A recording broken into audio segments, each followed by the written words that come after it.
Cap, Tales of Herding Gods, Chapter 473, Chapter translated us, Editor, Dark Gem. In a sudden upheaval, shattered stones burst forth in all directions like meteors cast from the earth. Pangong So shot into the sky, his expression twisted between humiliation and fury, and with a fierce motion he cast a massive cauldron above himself. The colossal cauldron hovered in midair, its mouth turned downward like a devouring abyss. In an instant, sand, rocks, fractured pillars, collapsing fences, and crumbling walls were all drawn upward, dragged helplessly into its gaping maw. The cauldron roared like a seething pot of molten essence within which burned true fire. Though the flames seemed few, each strand of true fire was like a boundless, terrifying ocean of boiling destruction. Anything swallowed into its depths would be incinerated utterly, reduced to nothing but ash. This was no weapon Pangong So had hastily forged in this moment. This immense cauldron had undoubtedly been refined in one of his previous lifetimes. It was an inheritance of cultivation, a legacy treasure forged by an existence that had stood at the threshold of the god realm. Its might was immeasurable, yet with Pangong So's current cultivation, he could not draw forth its full divine authority. Spirit weapons possessed tiers of strength, divided according to realms. Possessing a superior weapon did not mean one's power would surge without limit. It depended entirely on how much of its might could be unleashed. For instance, Chinmu's carefree sword was a divine blade of astonishing power. Yet at present, Chinmu could not awaken its full potential. He could only rely on its sharpness. Pangong So was no different. Though he carried treasures forged across past lifetimes, his current realm bound him. Still, standing at the peak of the Seven Stars realm, he could draw forth perhaps 10% of the cauldron's power. Within the ruins, sand surged skyward as broken walls, shattered pillars, and fragments of palace halls were torn apart by the immense suction, rising inexorably toward the cauldron. The entire ruin trembled, disintegrating piece by piece as it ascended into the heavens. Chinbrat, now do you understand how formidable I am? Pangong So sneered as he flipped through the air and landed atop the cauldron. Strength is not determined by cultivation alone. So what if your cultivation is denser than mine? My treasure surpasses yours. I need only crush you beneath it, and you will die a miserable death. Yet when he cast his gaze downward, his expression froze in disbelief. Beneath the cauldron, Chinmu stood unmoving, as steady as a mountain rooted in the earth. No matter how fiercely the suction roared, his body did not rise even a single inch. How? Is this possible? Pangong So's eyes widened as realization dawned. Chinmu held in his grasp a small metallic sphere no larger than a tangerine. That round object shifted and flowed like water, like grains of sand reshaping themselves. Sword pellet. In that instant, Pangong So understood. The reason the cauldron could not lift Chinmu was because of the immense weight of that sword pellet. It anchored him so firmly that even a cauldron forged in a previous life could not pull him free. Isn't his sword pellet only 2 feet long? If I cannot capture you, then I shall kill you. With a roar, Pangong So dove downward. His palm struck the cauldron with a resounding clang, and in response, a vast sea of fire erupted forth. Wherever the flames swept, all things melted into oblivion. Sand and stone alike transformed into boiling magma, spreading across the ruins like a molten inferno. Chinmu seized the sword pellet. In an instant, countless fine flying swords burst forth, with the carefree sword as their core, merging into a single formidable blade. Grasping the sword with both hands, Chinmu cleaved downward, splitting the oncoming sea of fire apart. Wherever the sword's edge passed, the flames were extinguished as though suppressed by an unseen will. Though the desert on either side melted under the intense heat, the path carved by his sword remained covered in unburned red sand. A flicker passed through Chinmu's eyes. This true fire was exceedingly fierce, its power terrifying beyond measure. He could not discern what sinister flame it was. Pangong So let out a thunderous shout, and his corporeal body underwent a grotesque transformation. Wings burst forth from beneath his arms, while his legs twisted into talons. Flames cascaded downward, enveloping him in protection from the cauldron above. His wings gleamed with golden brilliance, and as they unfurled, the feathers clashed against one another with ringing metallic tones.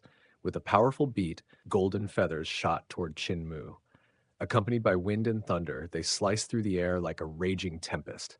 Chinmu crossed his hands, and the carefree sword instantly shattered into 8,000 flying blades. They surged forth like a mighty river of swords, vast and unstoppable, rushing toward Pangong So.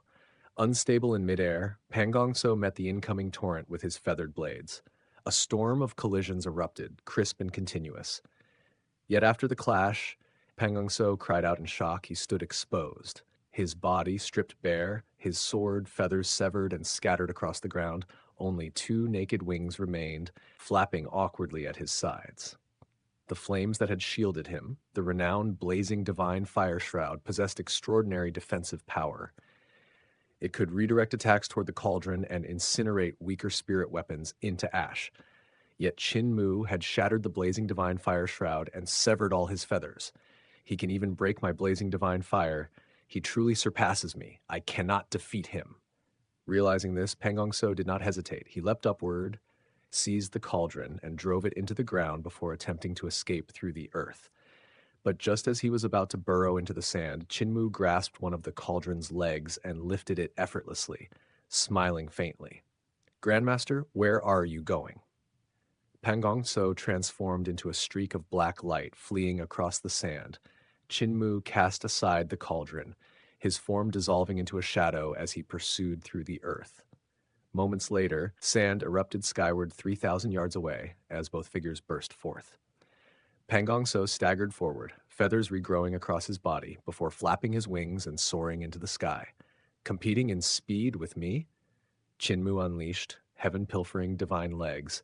Without invoking any spells or divine arts, he stepped into the air itself.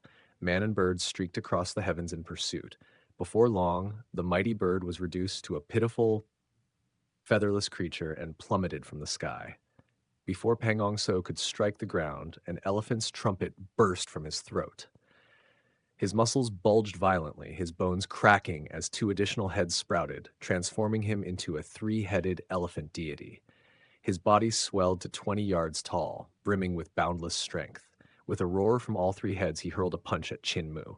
Chin Brat, die!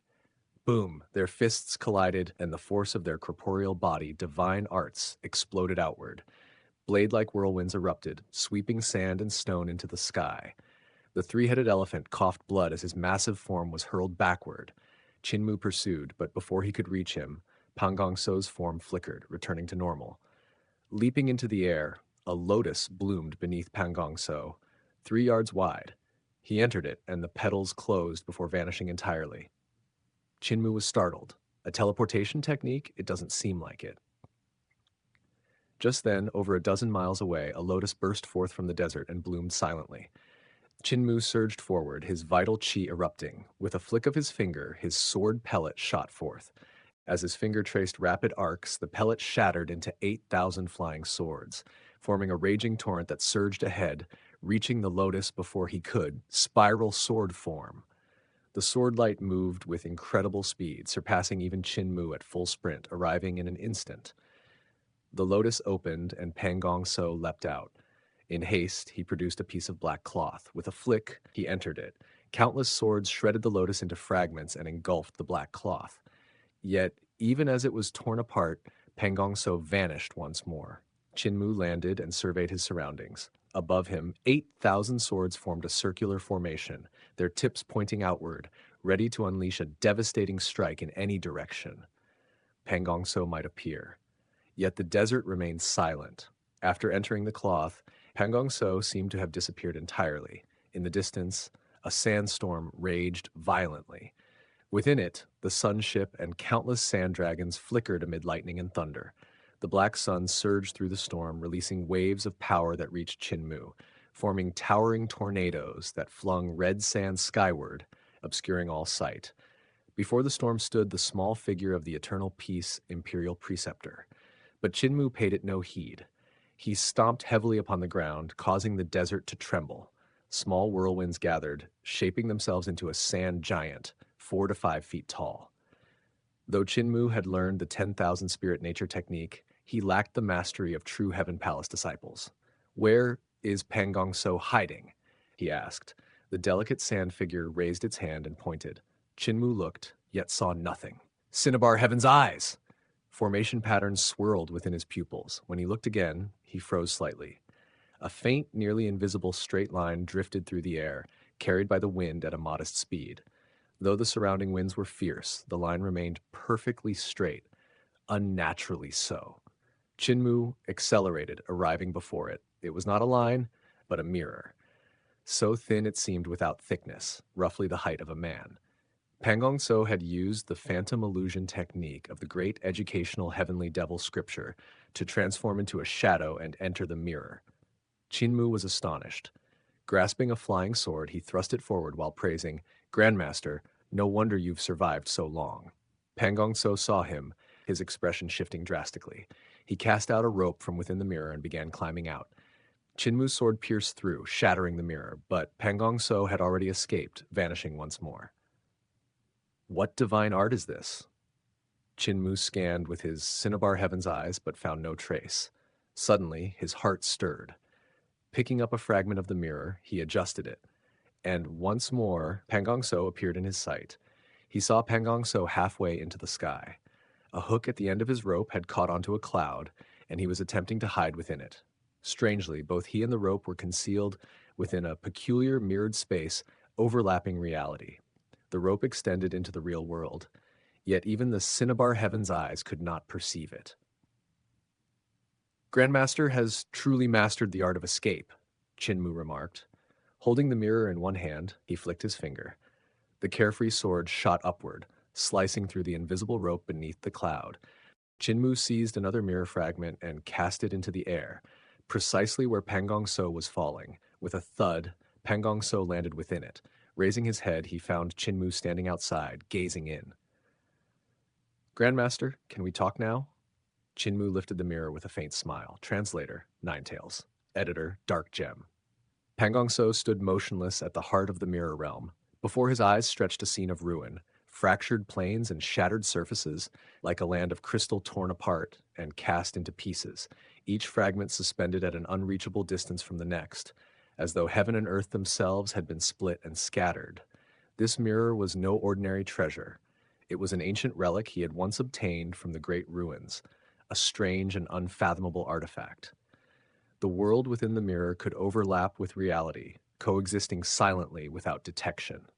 Yet it carried a fatal flaw. Within this domain, he was utterly unable to perform any divine arts. In the past, Pangong So had relied upon this treasure as his ultimate means of escape, a hidden path through life and death. Never had he imagined that one day he himself would become the prisoner within it. Now, escape was no longer possible. Chinmu had severed his rope of retreat. The only path left was to leap out of the mirror. But the moment he tried, a sword would pierce straight through his heart where he stood. Cult Master Chin did not come to kill me, but to speak? Pangong So abandoned all thoughts of fleeing and probed cautiously. Why did you not say so earlier? Chinmu gazed at Pangong So through the mirror, caught between laughter and exasperation. When did I have the chance? The moment you laid eyes on me, you puffed yourself up and even tried to kill me. I could only respond in kind. In truth, when we first met, did I not say that a friend from afar had come to see you? Is that not a joy? You should have known I came to reminisce, not to take your life. Then what was all of this for? Pangong So nearly spat blood. The brat had clearly said, "A friend from afar has come to see you, so why are you not coming out to die?" When had he ever said anything about joy? But this was not the moment to argue over words. His life was already in the other's hands. Submission was the only path. Cult Master Chin is noble, benevolent, and magnanimous, a figure I have long admired. Earlier, this little brother was merely jesting. I wished only to witness Cult Master's prowess. Indeed, your abilities are extraordinary. I am completely convinced. Pangong So wiped the blood from the corner of his lips and sat down with a faint smile. For Cult Master to journey so far, what matter do you wish to discuss? That God standing behind you. Chinmu lifted the mirror, smiling calmly. The Imperial Preceptor and I wish to meet him and pay our respects to this esteemed predecessor. I wonder if Grandmaster would grant us this opportunity? A subtle change flickered across Pangong So's expression. The god behind him was none other than the one that appeared whenever he performed the shamanic rite of soul worship. Chinmu, asking for that god's whereabouts, was certainly not for reverence. He was gathering strength to destroy it. Cult Master Qin, Human Emperor Qin, how could I possibly know such an existence?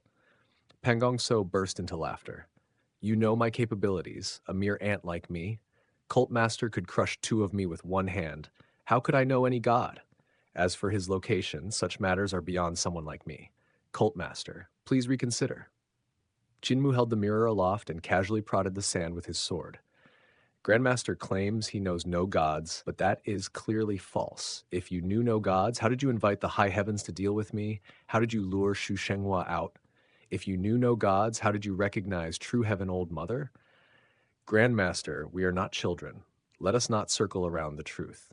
You indeed have no right to know gods, but the one behind you does, and you must be very close to him. That divine apparition that appears behind you during your rites, that God is your master or grandmaster, is he not? Pangong So stared at the sword, stirring the sand, his expression flickering between light and shadow. Suddenly, he rose and began pacing within the mirror, struggling as he made his decision. All the world believed him to be the founder of Roland's Golden Palace, yet none knew the hidden truth. There had always been another behind it all.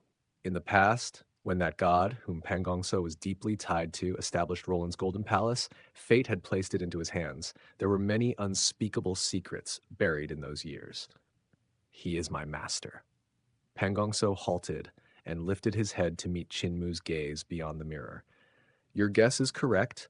My ties with the high heavens and my ability to recognize true heaven old mother all come from him. But I advise you, do not provoke him. He is far too sinister. The corners of his eyes twitched violently as his voice dropped low. Cult Master should know that I am considered evil, but compared to him, I am nothing. I am his disciple, yet every time I perform the soul worship shaman rite, I must borrow his power. You know this, yes? Each time I do so, I must sacrifice a portion of my lifespan. If he treats even his own disciple thus, what of others? That is why I have always been unwilling to use this shamanic divine art. Chinmu's expression shifted. Pangong So, calling someone else evil? It was like hearing a ghost story in broad daylight, utterly unbelievable. In this world, who could surpass Pangong So in cruelty? The man who had poisoned an entire prairie and slaughtered countless innocent herdsmen? I do not know his true name, Pangong So continued. I only know the name others call him, Shaman God Kui. I believe Kui may be his surname, but among our kind, true names are rarely revealed. Even that surname may not be real. Shaman God Kui? Chinmu was stunned. Kui was indeed a surname, yet it could also signify something else. The word itself could mean ear or ghost. Could it be not a name, but the designation of a race? If so, then Shaman God Kui might be a ghost. However, it will be nearly impossible for Cult Master to find him, Pangong So said. He came from another world and departed long ago in my first lifetime. Chinmu carefully studied Pangong So's face within the mirror, yet saw no sign of deceit. Cult Master Qin, there is no need for suspicion, Pangong So said calmly. I have no reason to lie. My life rests in your hands. What benefit would deception bring me? Chinmu pondered briefly, then smiled. Grandmaster, you are lying again.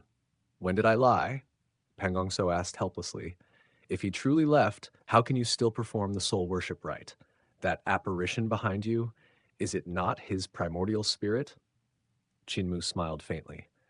Do you expect me to believe he can project his primordial spirit across worlds? If he possessed such power, the gods of the upper realm would not need to painstakingly send down petrified bodies and command the high heavens to activate divine artifacts. Pangong So's expression changed instantly.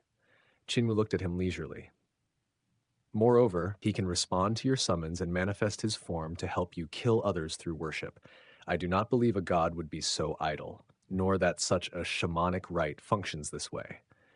What if one day he were in a foul mood and refused your summons? Would you not suffer backlash? Grandmaster, we are both intelligent men. Speak the truth, and I will spare your life. Pangong So's face flickered, then suddenly he burst into loud laughter and clapped his hands. As expected of Cult Master Qin, the man I regard as my greatest rival, you are not so easily deceived. Very well. I shall tell you. He never left. He intended to, but I plotted against him, gravely injured him, and seized his primordial spirit. Qinmu's eyes widened in astonishment. Pang Gong So smiled proudly. As the master, so the disciple, everything he taught me I learned and surpassed. Yet that old man never imparted the method of becoming a god. At that time, I was already aged, with only a few years left to live, yet he showed no regard for our bond. Humph. Since he wished me to die, I chose for him to die first.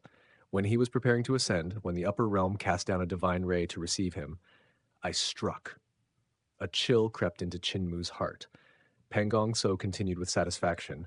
I used the very divine art he taught me to disrupt the receiving ray, splitting it into two. Cult Master Qin, you are skilled in teleportation arts. What happens if your teleportation is split in two? Qinmu's heart pounded. I would be split in two as well. The receiving ray is no different from teleportation. The only difference is that it separates the corporeal body from the primordial spirit. Pang Gong So spoke leisurely, reveling in his triumph. I sacrificed my disciple using shamanic rites, splitting the divine ray. My master's body and primordial spirit were torn apart and cast down from the light. 2 birds, 1 stone. My disciple had long coveted my position, waiting for my death, so I disposed of them both. Without his body, Shaman God Kui's primordial spirit was easily controlled. I planted a soul bug within him. Qinmu felt a chill run through his entire body. He sighed softly. Grandmaster, you call Shaman God Kui evil, but in my eyes he may not be as wicked as you. Pang Gong So shook his head. You overestimate me. I cannot compare to him. He is true evil. Even after being sealed for so long, his body has not perished, and his primordial spirit remains intact. It has even nearly broken free from my seal several times, especially after I used it to create the soul worship rite. Cult Master did not expect this, did you? In my first lifetime, I stood among the strongest in this world, one step away from godhood, though countless reincarnations have dulled my ambition. My bearing back then was no less than yours. Qinmu nodded. That is true. Grandmaster's abilities are extraordinary. Though you have learned from countless sects and sacred lands, your shamanic arts remain your greatest strength. They are the accumulation of your first life. All other techniques are mere embellishments. If you had focused solely on them, your current achievements would not be so limited. Pang Gong So's expression dimmed, his voice growing hollow. And what of it? No matter how far I cultivated them, I could not become a god, so I turned to other paths, seeking the way among other sects and sacred grounds. Yet none possessed it, none even matched the knowledge I had gathered across lifetimes. In the end, it was you, Cult Master Qin, the man I call my greatest enemy, who spread the method of becoming a god, giving me hope at last. Truly, I do not know whether to laugh or sigh. He fell silent for a moment, then murmured, Had I met you in my first lifetime, we might not have been enemies. Perhaps we could have been friends. Qinmu flushed slightly and laughed. Grandmaster, do not jest. I am not evil. Now tell me, where have you hidden Shaman God Kui's body, and where have you sealed his primordial spirit? If I tell you, will you spare my life and let me leave? I can swear an oath to Earth Count, Qinmu declared. Pang Gong So shook his head. Cult Master, do not jest. Qinmu laughed loudly and waved his hand. If you will not swear to Earth Count, then let us swear to Shaman God Kui's primordial spirit. If you deceive me and give a false location, you will die the moment you meet him. And if I fail to release you, I too shall die upon meeting him.